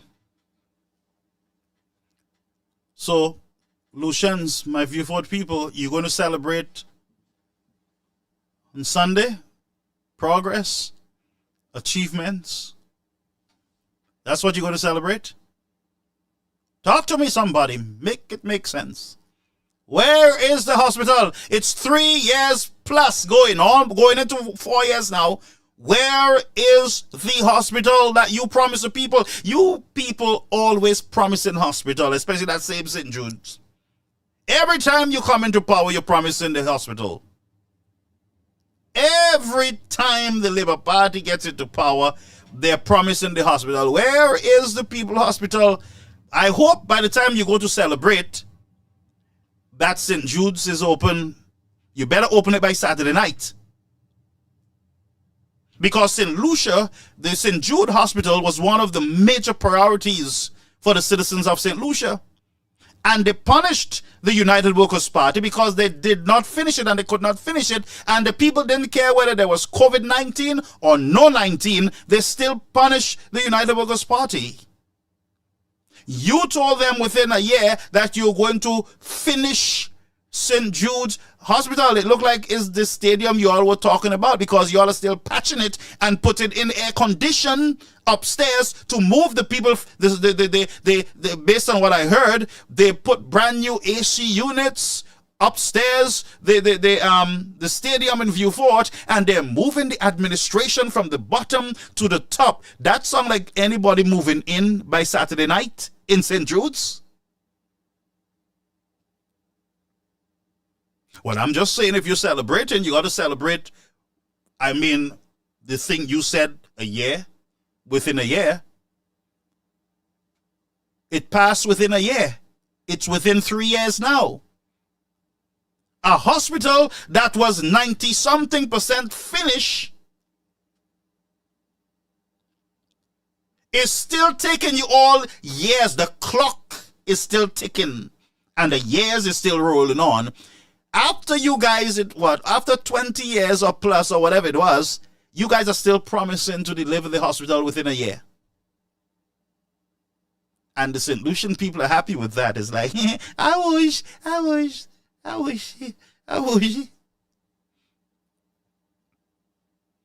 Where's the hospital? Play it again. So little. We cannot allow our economic and social situation to worsen. Therefore, we will have to support our 3 priority areas with other urgent initiatives, most notably in health. In pursuit of a truly functional national healthcare system, we will complete and commission St. Jude Hospital within 1 year. Okay then. So, as far as I'm concerned, you all will get it by Saturday night, because I can't understand, honestly. I just can't understand. Let me show you one thing. But folks, you all can call in. It's 929-586-1821. I opened the lines already. I want you to listen to one more. Oh, I have one for the taxi drivers. Where are the taxi drivers? Call your favorite taxi driver. Don't call the UWP one. Call the SLP one. I'm just kidding. Call your favorite taxi driver, folks. Where are the taxi drivers? This promise is for the taxi drivers. We have a promise for everybody. We have one for the taxi drivers. So let's go over to the general. He's going to give us the first promise for taxi drivers in St. Lucia. Tag your favorite taxi driver tonight. Where are the taxi drivers? Call them. Tell them we have something for them, a promise. Go ahead. Continues to be a lead sector of our economy and a major contributor to GDP and government revenue. Our priorities clearly reflect that reality and seek to balance the contribution of the sector with policies that promote local ownership and participation. We will expand tourism accommodation by 600 rooms, giving priority to locally owned villas, cottages, and eco-properties, which will be helped to upgrade and market more effectively. Taxi drivers and vendors will not be forgotten, as they too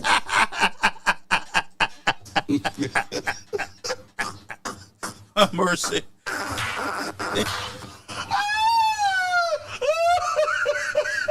Folks, I didn't mean to laugh there. Forgive me. That was a slip. That laugh slip out from last night. That was not a regular laugh. That one slip out. I didn't mean to laugh, folks. All right? That's a slip out laugh. That's what you call it, a slip out laugh. That one too. Listen, you heard that beautiful speech from the manifesto, you know. They will tell you they didn't say that. Let me ask the taxi drivers, how was jazz? Was jazz jazzing for you all? Hello. How was Carnival, taxi drivers? Everything is nice. Hello. Come on, taxi drivers, talk to me. Talk for me, according to the St. Lucian. Talk for me. Where are the taxi drivers? Where are the vendors? Hi, vendors. How are you all doing? Were you all touched? Vendors. How is business, vendors?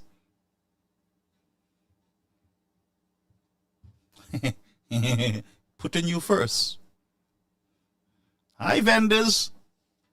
Talk to me, vendors. I can't hear them. Where are the taxi drivers and the vendors? Where are them? I want to hear from them. Where are they?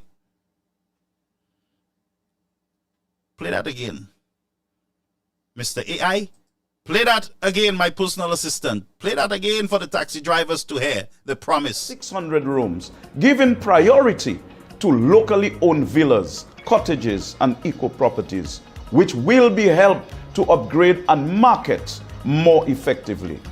Taxi drivers and vendors will not be forgotten, as they too have suffered through this pandemic. We will be working with their cooperatives and associations to provide a suitable package of support. Where is Ras Ipa? Ras Ipa? Are they sitting with you, sir? Oops, sorry. That slip again too. Mr. GDP just said that they will work with the vendors and the taxi drivers. I heard a few taxi drivers crying. What? Don't talk about the farmers. Say farmers that plat down planet there. Let me get one for the farmers and then we will take your cause. Let's take one for the farmers. I want to hear from them taxi drivers, you know, and them these people, those vendors. Are you all vending? Are you all taxiing? Letting politicians queen you all.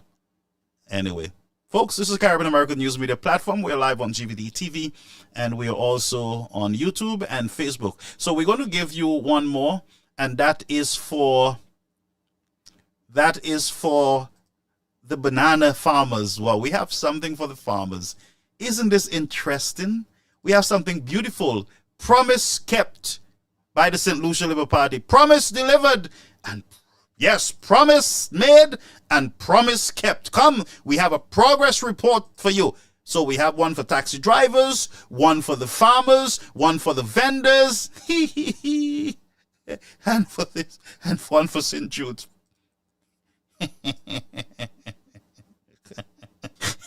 Sorry, whatever it is, folks. Culture, our priorities are driven by our commitment to food security, national resilience, and diversification. Therefore, in the wake of the collapse of Windfresh under the UWP, a St. Lucia Labour Party government will immediately engage our traditional partners such as Fives and UK supermarkets to re-establish our market presence and prevent the collapse of our banana industry. We will also support the integration of agricultural technologies, including hydroponics, aquaponics, biotechnology, irrigation, and greenhousing, especially for high-value added exotics and organics. Our government will provide special incentives to young farmers as part of the development of the youth economy, including the provision of leased lands and technical support. We also undertake to lend greater support to CMOS and apiculture producers to expand product export. Okay, so I just give you farmers a little taste. So the banana farmers are exporting bananas to England. Beautiful. Wow. You farmers are doing beautiful. Wow. We have never seen bananas go to England like that. Such large shipments of bananas going over to England and Europe, the European nations. How are you farmers? How you feel? First, last, second, in between? Because the farmers like say taxi drivers, you put mumu pills. You buy pale. Eric to sell kika pale. Where are the farmers? You're shipping so much bananas to England and Europe that you all are so happy. Everything is farming and everything is nice and bananas going out in tons.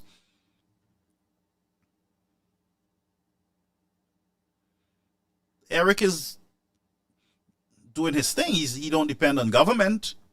But at least if he's not feeling or experiencing your promise, and other farmers, you promised them, because you remember what you guys did. You said, oh, Shastney promised bananas to Martinique, and Ezekiel was everything. And you guys would do better with farmers. But you know, St. Lucians forget very quickly. They don't realize that you guys are the ones who always kill farming. Remember? You had farmers to cut down their own bananas and burn their own sheds and stop selling coupe. You remember? Remember, you were the ones who had farmers who destroy themselves. You set them up so much that they start cutting their own people bananas and burning their own sheds. You were successful in having the farmers to damage their own selves. Is it that's the reason why they can't talk right now? Because you're hot? Huh? How many tons of bananas are going out to England?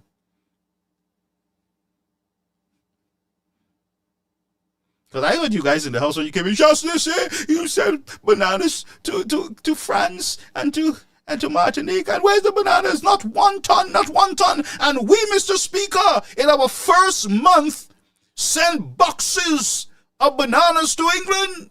And I met the Minister of Agriculture. And that's why we put people first. The Minister of Agriculture went to England and met with the supermarket chain. And you told the farmers, go and plant bananas. You all go plant. Plant, man, plant. We have market. Plant, man. We're the best in the West. Better than all the rest. Go plant. Farmers went dig holes all over their property. They plant bananas upon bananas.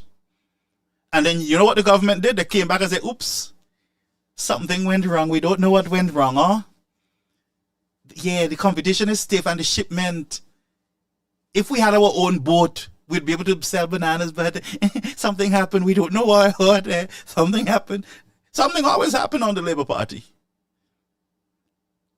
And there's nothing to see here, farmers. Yeah, we put you first already, man. We give you all some checks. We had big check ceremony. We put you all first. You all got checks. Where's the checks? You all eat it already? Finished? So the farmers, I'll tell you how I will know progress under the Labour Party.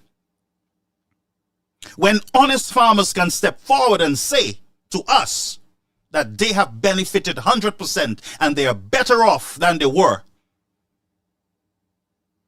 Any farmer that can tell me that they are better off than they were 3 or 4 years ago, I will shut my mouth.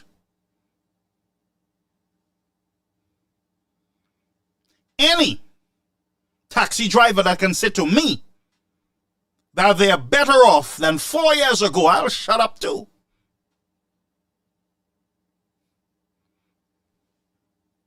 And any vendor who can say to me, everything is good to bagay boy, everything is nice, I goodie. If all of you can come forward and say that, you know, it's good. Don't come and tell me the government trying, they're doing their best. Shasta took all the money, everything is happening. No, everything is a mess, man. Give them a chance now. They're just coming, give them a chance. I don't want to hear that nonsense from any one of you. Whether you're UWP or SLP, I don't want to hear that nonsense from you. When you elect a government, you elect them to work for you and to sometimes attempt the impossible. But you have a bunch of lazy politicians in your nation. Nothing is getting done in your country except for the sales of your passport by Nigerians. And why is me? Oh, your passport, oh, I had nothing to do with that. Go ahead, Jimmy, you're on the air, caller. Hi, good evening. How are you? I am firing on a few cylinders. Well, at least you're firing. There's so many things down in this country not firing at the moment. Man, I know that. Good evening to your listeners and viewers. I sometimes there's so much to criticize this government about, and most of us who listen to, who come and listen to these platforms, we know of the issues. So I sometimes feel it's not necessary for me to come and echo what has just been said, or all the other issues that we have experienced or are experiencing in this country. But I normally like to talk to our vulnerable people, and those who are sitting on the fence, those who are no peas, what have you. Because in the last election, the Labour Party did a number on them, and they caused they made the United Workers' Party supporters lose confidence in their own government. And I think a big reason for that is because people sometimes look at politics on too much on a personal level, looking for personal gifts and favors, etc. And when they do not get it, they get disillusioned, disappointed, and the response is to either not vote or vote to the other side, right? And so while I listen to many of us UWPs talk about the lies and the propaganda and the so forth, which is what discouraged many UWPs, I think a lot of the UWPs know that the Labour Party is a lying government. Because many of us know what a lie is, because most of us or all of us have lied in the past, in our lifetime. So we know when somebody is telling us a lie. We knew when Kenny Anthony told us better days was coming, and it didn't come, that it was a lie. We knew when Kenny Anthony told us he would be pumping $100 million into the economy within a few days of his government getting into power. That was for 2011. And rather than pumping $100 million into the economy, a few years later, we heard Kenny Anthony say, well, something that has never happened, unprecedented has happened. We cannot borrow, we can't do this, we can't do that. That we call the elections, right? So by now, the United Workers' Party supporters and the majority of St. Lucians should not allow the Labour Party to lie to them and get away with it. But not only that, there are many of us United Workers' Party supporters who continue to ask, where is the Chamber of Commerce? Where is the National Trust? Where is this individual? Where is that individual? Referring to the people who were very vocal, in criticism against the United Workers' Party 3 years plus ago, while UWP was in office, right? But why do we expect those people to come and speak out on our behalf or the behalf of the country? These people were speaking out in their own interest. They wanted to see the back of the United Workers' Party so that they can do what they are doing now. So do we expect them to come out now and say that this is wrong and that is wrong? No. It is us to speak for ourselves. And I continue to listen to our people saying, oh, you shouldn't speak publicly when people for your own party, you don't put your party's business out. That is a nonsense. I continue to say that is a nonsense, and I continue to let people realize that your private business at home, you don't put out. But the party's business is public business. It's our business, and we need to know when something is right or wrong. So look, for example, in America, had not 40-something elected members of the Democratic Party come out and tell Biden, you need to step aside. Would they have stepped aside? When they were saying it internally, nothing was happening. No. Because they came out publicly and spoke, the pressure caused Biden to move aside.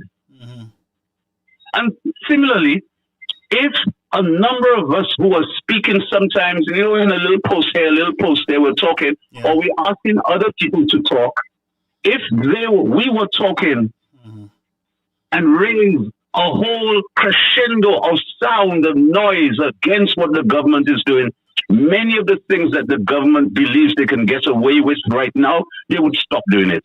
True. One man came and he gave an interview with Lisa Joseph, and since then he's given, I think, 2 interviews with you and a couple on Champagne and maybe one on Timothy Polio.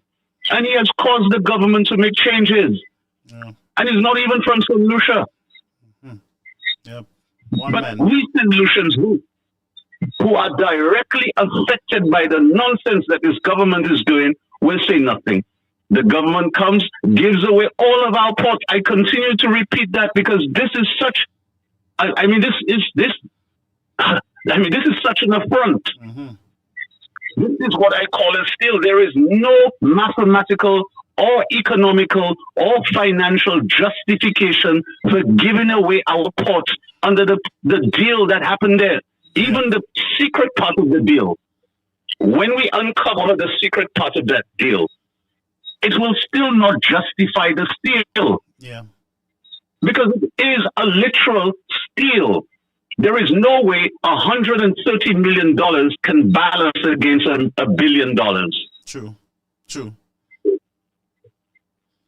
So how could you give that to not to a local, not to build a hospital so that people can benefit, not to give people free health care, And here we go again. The government said it wanted to raise $33 million. That is why it imposed the levy, right? Yep. Health and security. So in the first year, they forecasted that they would collect $33 million from the 2.5% levy. We know now about the lie, that the purpose for raising the funds was not for health and security, it was to satisfy a loan, right? Yeah. We know that. Yep. But the other side of it is how many St. Lucians can build this big complex that's going to go up there in Rodney Bay area? This same developer that they have waived, they have given them the 2.5% off on everything that they're doing in relation to or association with that development. Yeah. But the government still needs its $33 million, right? Yep. So who's going to pay for it? Who is going to pay for the $33 million? We. That's right. We who already cannot afford the $1 increase on the bus fare, who cannot afford the 30 cents or the 50 cents now for a loaf of bread, who cannot afford the 25 cents increase on a pound of flour, or a pound of rice, or a pound of sugar, who cannot afford the $16.50 for a gallon of gas. Yet we are accepting and we are mouths shut when our government is giving a foreign investor 2.5% off, the same 2.5% that's breaking our backsides, and we get quiet and we asking, where is that person? Kote Munsala, Kote Munsai Pakapale Apuiza. So you see, the problem lies with us. Because if somebody, Bob Marley has a song, he says, give them an inch, they take a yard. Give them a yard, they take a mile. And that's what we're giving the Labour Party. We have now given the Labour Party a mile, and they're taking a light year on our backsides in St. Lucia. Yeah. Because look at the size of the discretion. Look at the size of what they're doing. They're not doing things in tens of millions or single million, amounts. In hundreds of millions, in thousands of millions. 1,000 million is a billion. Yeah. Where can a little country like ours, with scarce resources, no natural resources apart from us, the humans, about 180,000 of us, where can we afford to lose or throw billions or hundreds of millions of dollars down the drain? And yet we stay quiet. We remain quiet, and the few people who are courageous enough who are taking risk, putting their families at risk, putting their businesses at risk, okay, to speak out against this government. The only reason why there is a risk is because there are not enough of us speaking. Yeah, that's right. But those of us who are saying, putting our word out there, you know, a lot of slow book have been criticized to clear. Oh, you can parle, idisa wrong, idisa.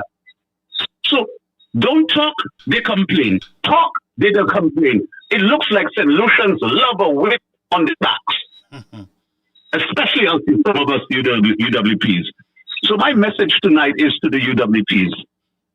Nobody is going to do for you what you can do for yourself. That's right. So you see the Dr. Stephen King you calling on why he's not talking now, or Dr. Hyde as they call him, because it's not in his interest to speak out. When St. Jude's and these hospitals have no medications, they have no equipment to carry out various tests and procedures, I bet you Tapio have. Yeah, that's right. And he is a shareholder, a owner. So you think he's going to talk? You think he wants St. Jude's to be built? You think he wants insurance for everybody to have insurance and go to the local hospitals when they need those procedures to be done? Of course not. He is not going to speak out against his interests.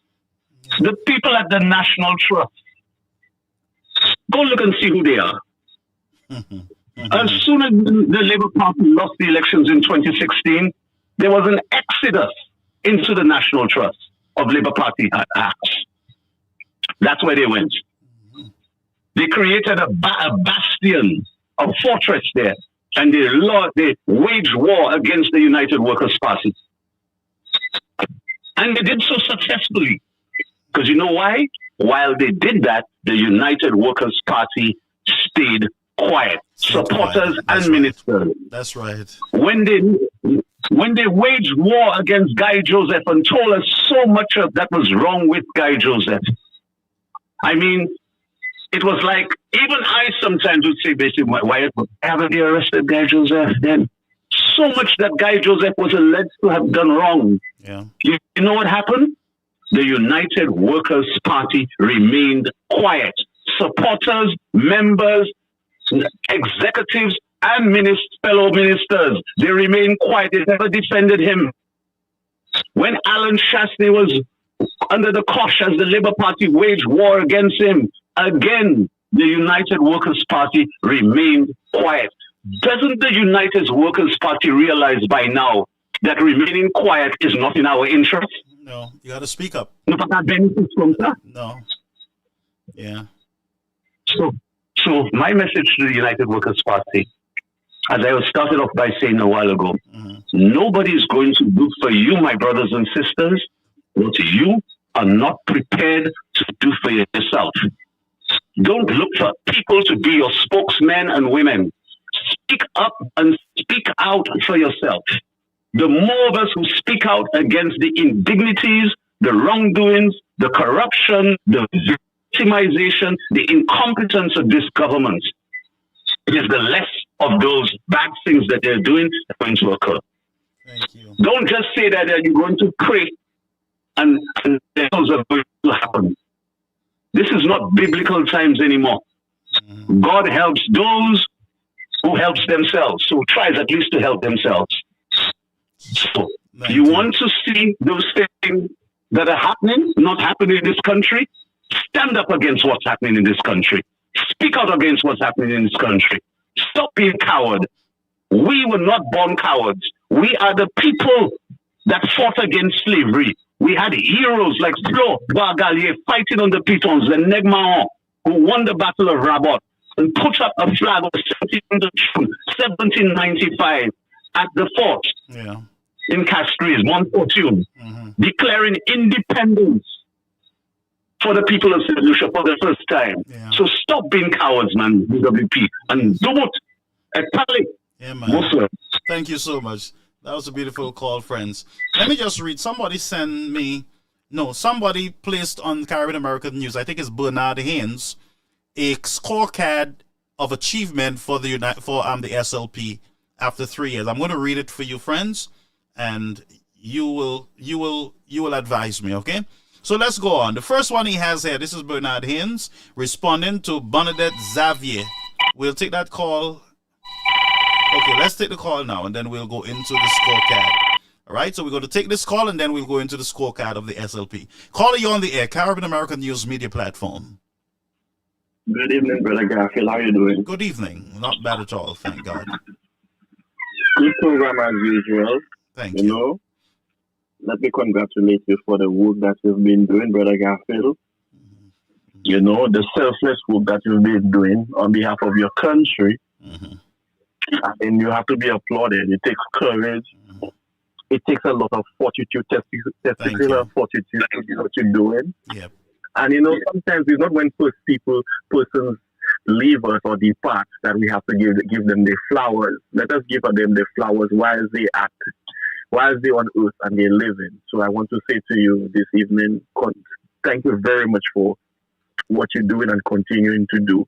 Because had it not been for persons like you and others, then I don't know who would have been in the dark. Yeah, but before I conclude, Brother Garfield, I don't know if you would permit me to make a quick public announcement that is necessary, and just to inform persons that the New York Flubbo Caucus, as you are aware, and many may be aware by now, but I just want to put it out there that the New York Flubbo Caucus, we have in our annual barbecue, and it's slated for Saturday, August the 3rd. And like you, I'm a Leo. That day happens to be my birthday. So we're encouraging all United Workers' Party supporters in New York City to attend this all-important barbecue. Yeah. And it's at Albans Place on 1418 Park Place between Utica and Rochester. The barbecue is slated to start at 1 p.m. onwards. And I stress on that word, onwards. We're trying to do things differently and not to make it monotonous. You know, as the years unfold, you cannot be doing the same thing to keep persons and to keep people interested. You have to do new things, innovative things, new ideas that can generate people's interest. That's right. And this year we have decided to put include what we call a four-hand domino competition. Winner takes it all. The cash prize, as persons register, the cash prize increases, and that domino competition will start at 3, and the barbecue will officially start at 1 p.m. So persons can look forward to the four-hand domino competition. They could look forward to all the nice grilled stuff, chicken and what have you. A complete gourmet, kitchen gourmet at that summer barbecue. And it's on Saturday, August the 3rd, 2024. It's the biggest summer barbecue you could ever think of in Brooklyn, New York. And it's hosted by the New York Flubbo Caucus. So encouraging all supporters in New York City to come and support the New York Flubbo Caucus. And most importantly, to become a member. It's all well and good to criticize and to say that you're disgusted with what's happening to St. Lucia, and that is okay. But what are you doing? And like Brother Jimmy just indicated, what are you doing to make a difference? Defeating the St. Lucia Labour Party would not just be talking. Talking alone will not cut it. We have to be involved. We have to be engaged. Like what you're doing right now, Brother Garfield, you're engaged, speaking on the issues, you're bringing the issues to the people, you're educating St. Lucians. And don't ever underestimate your outreach.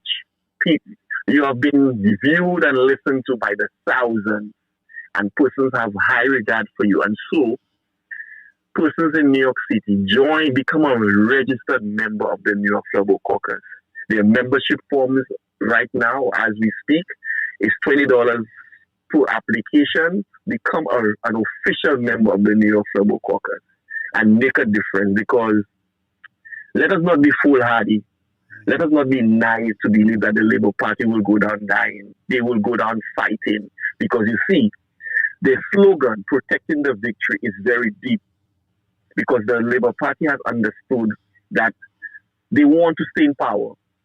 for them, they have to stay in power by any means necessary. And so, in order for us to defeat the Promotional Labour Party at the polls, we all have to be engaged, get involved, speak to people, mobilize people, educate people to bring the victory home. It's not going to be easy. The battle ahead is the political battle is not going to be easy, but the way we can defeat the Promotional Labour Party is not by the lies and the propaganda that they spread. It's about speaking the truth to people, educating solutions on the issues, going on the ground, and that's very important. House to house in all the 17 constituencies, community by community, and reach out and get to the people and educate the people on the issues so that when the election time comes, the people are sufficiently aware, educated, and they can make a better informed decision to get rid of the Promotional Labour Party government once and for all. Thank you. But there's a question I want to put to you, and I don't know if you can use your resources to do some research. Mm-hmm. It's a question that has been bothering me and has been swirling in my head. Talk to me. The person got citizenship by investment. Will they be eligible to vote? All privileges. It comes with all privileges, voting, everything. Okay. Now, if that is the case, and I'm not doubting you, I know you're a man, you don't give out information if you have not done your research sufficiently. Mm-hmm. If that is the case, Brother Gaffney, that is cause for worry. Because it means that we do not know how many passports were sold.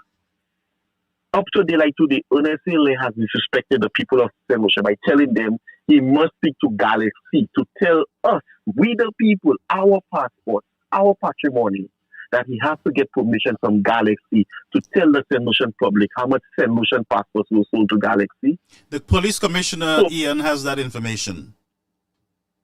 Well, we need to find out how many passports were sold to Galaxy, and that ties in with my question. It is worrying to me that all those persons, we do not even know those people, they will be going to vote come the next election. You know how scary that is, Brother Garfield? Yeah, maybe not, but I can tell you, most of these people are just trying to hide, evade, and get into countries. They're not interested too much in St. Lucia, a lot of those people who have those passports. But the possibility is there that they can come in and they can, vote in an election. They get their local ID and they have an address and they do their stuff. Exactly, and we're not aware of the ties they have with certain government ministers. And those ties with those certain government ministers, those same very government ministers could tell them, look here, man, go and get an ID and you can vote for us, man, because so we can continue the partnership of business. This is the reality that we live in right now, and it's bothering me. So this is why the United Workers' Party now, as an organization, a political organization, must pay close attention to these things. We're hearing that a guy, and I will keep mentioning it, the electoral office is a key component, a key institution for protecting our democracy. Mm-hmm. And when you shenanigans go in there, you have a guy who, as you're aware, was brought in, he was on retirement, they brought him back as a consultant. Mm-hmm. I'm understanding from a reliable source that his contract is due to end in October, but a further extension for a year is guaranteed to him. Then I'm hearing that they're going to appoint a certain ex chief custom officer, controller, who has retired, who is affiliated to and has strong ties with a certain government minister. He will be brought in the electoral office as chief elections officer. So this is scary. Well, the truth is, Ian, there is no law preventing anyone who is associated with a government minister from serving in that capacity. That's the other thing. And it has a lot to do with changing the laws, reinforcing the agencies of government against corruption, bribery, and all the other nastiness. But a government must have the will to want to clean up government. But why is you saying there's no law that will restrict or prevent certain officials from having ties with government ministers? You know what can happen. I'm not accusing of anybody of anything, but you know what could happen during an election. And there's a particular president of Guyana, former past president, who said, if you're in government and you lose a general election, you should hold yourself responsible for losing, to paraphrase what he said. I'm very worried as to that the threat of our democracy. Because you see, the St. Lucia has always prided itself in having free and fair general elections. And the shenanigans I see happening at the electoral office is cause for concern for me and should be cause of concern to many St. Lucians who pride themselves in exercising their democratic right of choosing and electing a government. So I'm just putting it out there and using your platform, your medium, to bring awareness to officials of our party, the United Workers' Party, and supporters that looking. It's not going to be easy to defeat the St. Lucia Labour Party. They have the organs, the systems of government at their disposal, and they will use it to try to see if they can gain another term. And we cannot afford the Labour Party right now to spend another 5 years in St. Lucia, in the governance of St. Lucia. Because if so, God forbid, we are finished in St. Lucia. There's no health care. You go to the hospital, no medication. If you have to do a test at OKEU or at St. Jude, they send you to a private lab at your own expense. People I'm guaranteeing you right now, if you go to St. Jude or OKEU, you will see hundreds of persons at the emergency department sitting there for hours before they can see a doctor. This is a reality of St. Lucia as we speak. You look at the situation at the schools with the school feeding program. I'm understanding now, and that was a program that was set up by the UWP in eons ago, where they would assist parents if giving the kids a meal at the school. That program is in jeopardy. I understand because of the funding for the Ministry of Education.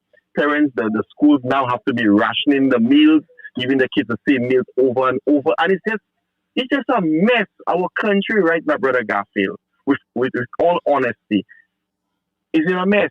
And we have to change St. Lucia. We have to do what is necessary legally and peacefully to change and to rescue and save St. Lucia. So we all have to put our heads together, the right thinking St. Lucians like you and others, to rescue this country. If not, we are doomed as a country and as a people. Have a blessed night, my Thank you so much. And I will tell you, elections have consequences, and these are some of the consequences. The ruling party get to do their biddings, their ideas and everything else. And so if you want a different path in your country, then you got to go out and be part of the democracy of the nation. But elections do have consequences. When the United Workers' Party win, they do what they think is best for the country. When the Labour Party wins, they do what is best, what they believe is the best for the country in their minds. All right. So elections do have consequences, and it takes the involvement of the people in order to send stronger messages to these politicians and political parties that this is where we want to go, you know. But to each his own. We got to close the program, but let me just read some accomplishments quickly. It says here, this is from Bernard Haynes, an SLP hack, and he placed this under our program, Caribbean American News. So Bernadette Xavier asked him, you know, you ought to have the Labour Party done. And he says, look, number one, CXC Maths and English paid for. I knew. Number one, right? CXC Maths and English paid for. 2, 1 laptop for child program. Nothing new. Stale news. Duh. 3, free healthcare for the 80 plus. What about the other people? Nothing free for them? Increased stipends for teachers. Duh. 1 scholarship per household. That's achieved already. So you all already accomplished 1 scholarship. Sorry. Boy, be nice. Let me just go over that one again. Number 5, 1 scholarship per household. My question is, was that achieved already? In 3 years, you guys have scholarship in every house in St. Lucia, 1 at least? You guys are good. I'm telling you, you guys are better than the United States. You did that in 3 years, and you can't build a hospital in 3 years? You guys are good. I like that. 6, increase pension for retirement. That's a good thing. Turning schools into TVET. Okay. All right. Free ultrasound for pregnant women. Duh. And? Good. Good. I thought you all said that the pregnancy rate was dropping. Well, it's still good. Yeah. Period poverty. Beautiful accomplishment. Wow, that's beautiful. Beautiful accomplishment. Wow, well documented, Bernard. What an accomplishment. You eradicated period poverty. That's good. That's a beautiful thing. Increase funds for poverty stricken. Yeah. So who did not help the poor? Who did not have policies to assist the poor? Which party? That is something new. So you increase funds for poverty stricken. Okay, all right. I need an explanation. 11, the restoration of Jazz Festival. What an accomplishment. So that's an accomplishment. You put back Jazz Festival. And you put that as an accomplishment. Yeah? And Jazz Festival benefits all citizens of the country. Beautiful, yes. Everybody's in jazz. Yay, big accomplishments. And your taxi drivers are complaining that you guys left them out. That's another story. No taxes for under 2,000. What that means? No taxes for nobody lives for up to 2,000. What are you talking about? No taxes for under 2,000. What do you mean? I can't rate that because I don't know what it is. Return and increase funds. Return and increase funds for National Trust. That's an accomplishment. You mean that political arm of the SLP? You guys give them money and increase the funds? For what? To protect the old courthouse and the Catholic Church? Did you all protect the Catholic Church? Where them and they heard a voice? So you all give them a lot of money? What about the farmers? Did you give them money? Well, we give them big checks some time ago, yes. Yeah. Every bursary will be paid to the people who requires, and many more. Now show me your report card. Bernard Haynes, we're not in government. We have no card to give you. So you thought Shastney was still in power? No, he's not in power, brother. No, he opposition. You guys put him opposition. He's opposition. So ain't no scorecard. If you want a scorecard from the last time he was in government, then that can be made available to you. And it was being made available to you all the time. But you didn't want to hear it. So now you want the scorecard to do what? To measure it? That you end period poverty? And you already accomplished having 1 graduate per household within 3 years? What? Yeah, get out of here. Anyway, folks, listen to me. My scorecard is that I leave it you all right now. Thank you so much for being here with us. I want to thank our GVD viewers and the management of GVD TV, folks. I cannot thank the management and the leadership over there of GVD TV. They are good people. You guys need to do your best to ensure that GVD survive, that they get the support that they need, because I'm telling you, they are on the ball, and I really appreciate them. It's coming from my heart, GVD TV. And so let's give them a break at this time, and then we'll be right back to close the show. All right? At Great Vision Designs, we value our customers and provide cutting-edge customer service. Great Vision Designs specializes in television broadcasting and live streaming of funerals, sports events, weddings, meetings, shows, and more. Call us today at 722-6542 or 726-9914 or follow us on Facebook and YouTube. Great Vision Designs, coverage you can count on.